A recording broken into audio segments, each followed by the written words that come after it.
द्वापर, चौथा कलयुग और पांचवा है पुरुषोत्तम संगम। सतयुग में कैसे थे सब सतो प्रधान थे, सबकी आत्मा बिल्कुल प्योर थी, सब सत्य कर्म होते थे, किसी प्रकार का वहां कोई भय नहीं था किसी के अंदर। एकदम जैसे दीपक घी से भरा हुआ होता है ना, ऐसे परमात्मा पिता ने सारी अच्छाइयों से भर के हमें नीचे भेजा। सतयुग बीत गया, फिर त्रेता आ गया। सतयुग में चारों हिस्से सुख था, चारों पदार्थों का सुख था, जिसे कहेंगे तन मन धन और जन, हर प्रकार का सुख था। फर्स्ट नंबर का। त्रेता में धीरे धीरे हम नीचे जन्म लेते लेते त्रेता तक पहुंचे तो दो कला कम हो गई, तो सुख भी कम रह गया, 3 हिस्से बराबर सुख रह गया, 1 हिस्से जितना खत्म हो गया। फिर त्रेता से हम द्वापर में आए तो 2 हिस्से सुख रह गया, 2 खत्म हो गया। और कलयुग में क्या देख रहे हैं? 1 हिस्सा सुख और 3 हिस्से दुख। और अब लास्ट में तो वो 1 हिस्सा भी नहीं होगा, ना के बराबर, है ना। अब 5वां युग आया, कलयुग खत्म होकर 5वां युग। कौन सा समय नहीं है?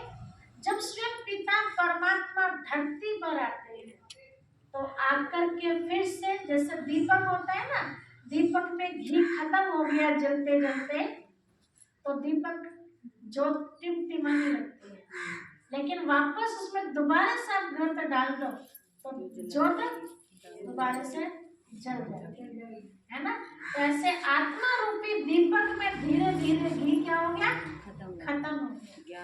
अब लास्ट में आके परमात्मा पिता ज्ञान का घृत हम आत्माओं रूपी दीपक में डालते हैं और फिर से हमारी ज्योत जल उठती है, मतलब चढ़ती कला में जाते। अब तक तो हम गिरते आ रहे थे, हर कर्म गिरती कला के हम कर रहे थे, लेकिन अब हमें जब ज्ञान मिलना शुरू होता है तो हर कर्म में हम चढ़ती कला में जाते हैं। ये हम अनुभव भी करने लगेंगे। कुछ हो भी रहा होगा कि जब पहले दिन आप यहाँ ज्ञान सुनने आए थे तो आपकी अंदर की स्थिति कैसी थी और आज कैसी है। 8 दिन बाद आप आएंगे तो आपकी स्थिति कैसी होगी, आप खुद चेक कर सकते हैं। खुश रहेंगे, मतलब घृत बढ़ता जा रहा है, टेंशन समाप्त, मतलब अंधकार समाप्त होता जा रहा है। तो ये 5वां युग है, आत्मा का परमात्मा से मिलन मनाने का युग है। इसी जन्म के लिए कहा कि 84 लाख युगों के बाद एक मनुष्य योनि मिलती, इस जन्म के लिए कहा। इससे पहले जितने भी हमारे जन्म हुए हैं, मानव का जन्म ले तो लिया हमने, लेकिन मानव का हमारे अंदर नहीं है, तो क्या मानव कहेंगे? तो दानव या पशु समाज कहेंगे ना। इंसान के रूप में जन्म ले लिया, लेकिन इंसानियत पना हमारे अंदर नहीं है, एक दूसरे के प्रति सहयोग वाली भावना नहीं है, तो क्या इंसान कहेंगे? इसीलिए वो सारे जन्म, जिन जन्मों में ज्ञान नहीं, तो वो पशु से तुलना की गई, पशु समाज, देखने में भले इंसान लेकिन अक्ल तो कैसी है? जीव जंतु जैसी है। बल्कि जीव जंतुओं में आज की तारीख में अगर देखें तो उनमें भी समझ ज्यादा है ना। मनुष्य उससे भी ज्यादा गिर गया है। किसी भी चीज में आप देख लीजिए, पशु को आप कितनी गालियां देते हैं, कई बार जब गुस्सा आता है पशु वापस गाली देते हैं आपको। आप कितना डंडा बरसाते हैं उसके ऊपर, वापस मारती है भैंस आपको। बहुत बार हम करते हैं उनके साथ ऐसा, उनके अंदर बदले की भावना नहीं होती। हाँ, ज्यादा ही आप सताओगे फिर तो उसको भी अपना सींग हिलाना पड़ेगा। वो तो मजबूर करते हैं ना ज्यादा, लेकिन छोटी मोटी चीज में करती है वो आपका ऐसा, बेचारी चुपचाप मुंह दे देगी, खड़े होते हैं। और आज का मानव एक दूसरे के साथ क्या कर रहे हैं, ईंट का जवाब पत्थर से दे रहे हैं। तो क्या उससे मनुष्य कहेंगे या जानवर कहेंगे?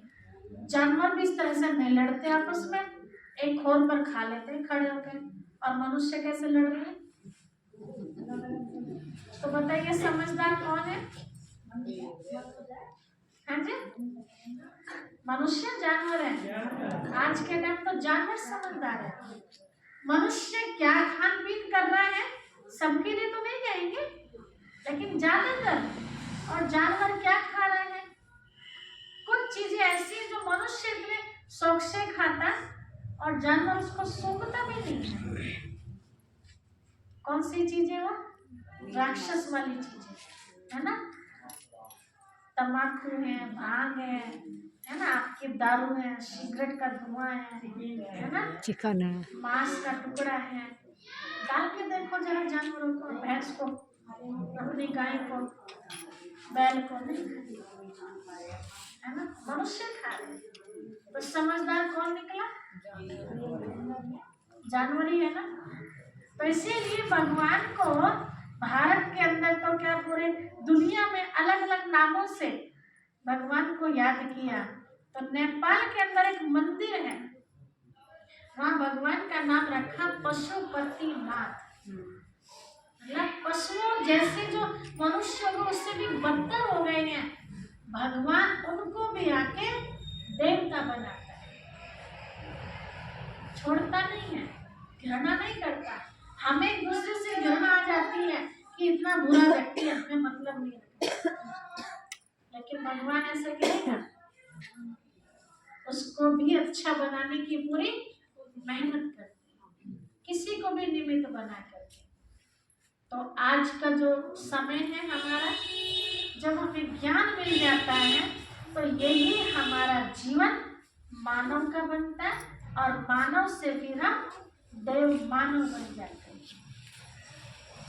चढ़े से नीचे उतरे, अब नीचे से सीधा ऊपर चढ़े। कहाँ थे हम? देव मानव थे। देव मानव से मानव बने पहले, साधारण व्यक्ति, और मानव से फिर क्या बन गए? दानव। दानव बन गए। अब दानव से पहले मानव बनते, फिर उसके बाद हम देव मानव बन जाते। लेकिन बनेंगे कौन? बनेंगे कौन? जो बनना चाहेगा।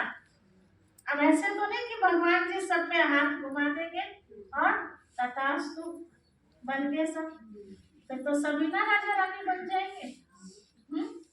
फिर किसी को मेहनत करने की जरूरत है? फिर कहावत आपने सुनी, मैं भी रानी तुम भी रानी, कौन भरेगा पानी? तो फिर वहाँ की गौशाला स्वर्ग की कौन संभालेगा भाई? राज दरबार में सफाई कौन करेगा? खेतों से अनाज कौन लाएगा? जब सारे राजा बन जाएंगे तो इसीलिए किसी के ऊपर भगवान जी हाथ नहीं घुमाते। बीच में यहाँ पढ़ाई रखते हैं, जो जितना पढ़ाई पढ़ेगा और उस पढ़ाई को अपने जीवन के अंदर उतारेगा, सबको खुली छुट्टी है, कोई कितना भी ले सकता है। इस समय पिता परमात्मा शिव बाबा अपने सारे भंडारे खोल के बैठे।